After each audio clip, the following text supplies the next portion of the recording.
ધંધુકા ખાતે હિન્દુ યુવક ધર્મેશ ભરવાડની હત્યાના બનાવને લઈને અમરેલીમાં આંતરરાષ્ટ્રીય હિન્દુ પરિષદ, રાષ્ટ્રીય બજરંગ દળ તથા માલધારી સમાજ દ્વારા જિલ્લા કલેક્ટરને આવેદનપત્ર આપવામાં આવ્યું। સંગઠનના આગેવાનો દ્વારા માંગ કરવામાં આવી હતી કે આરોપીઓ વિરુદ્ધ ફાસ્ટ ટ્રેક કોર્ટમાં કેસ ચલાવી તાત્કાલિક ફાંસીની સજા આપવામાં આવે।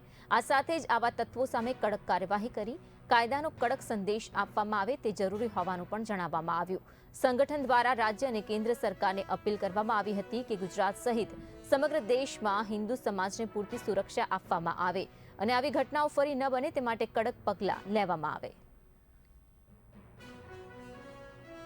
આંતરરાષ્ટ્રીય હિન્દુ પરિષદ, વિશ્વ હિન્દુ પરિષદ, હિન્દુ સેના અને તમામ હિન્દુ ધર્મના લોકો એકત્ર થઈ અને ધંધુકાની અંદર જે હિન્દુ યુવાનની, નિર્દોષ યુવાનની જે હત્યા વિધિકર્મ દ્વારા થઈ છે એમના માટે કલેક્ટરશ્રીને આવેદન આપી અને રજૂઆત કરી છે કે એમની જે 2 નંબર મિલકત હોય એમનો તાત્કાલિક ધોરણે ડિમોલિશન થવું જોઈએ।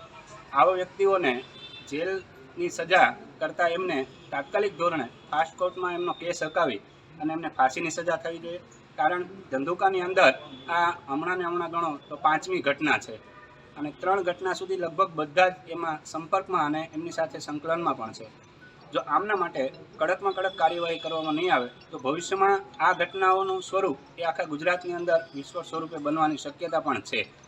અત્યારે જે જેહાદી પ્રક્રિયાઓ હાલતી હોય છે, આવા વિચારના લોકો કોઈ પણ ધર્મના હોય, કોઈ પણ જ્ઞાતિના હોય, કોઈ પણ સમાજના હોય, એમના માટે સરકાર જો બધા માટે કડક કાર્યવાહી કરતી હોય તો આવા વિચારના લોકો માટે તાત્કાલિક ધોરણે કડક કાર્યવાહી કરવાની દરેક હિન્દુ સંગઠનોની આજે માંગ હતી અને કલેક્ટરશ્રીને આવેદન આપી ગુજરાત સરકાર સુધી નમ્ર વિનંતી છે કે આમની પર કડકમાં કડક કાર્યવાહી કરે અને એવો દાખલો બેસાડે કે ફરીવાર કોઈ હિન્દુ યુવાનની હત્યા કરતા પહેલાં 100 વાર વિચાર કરે।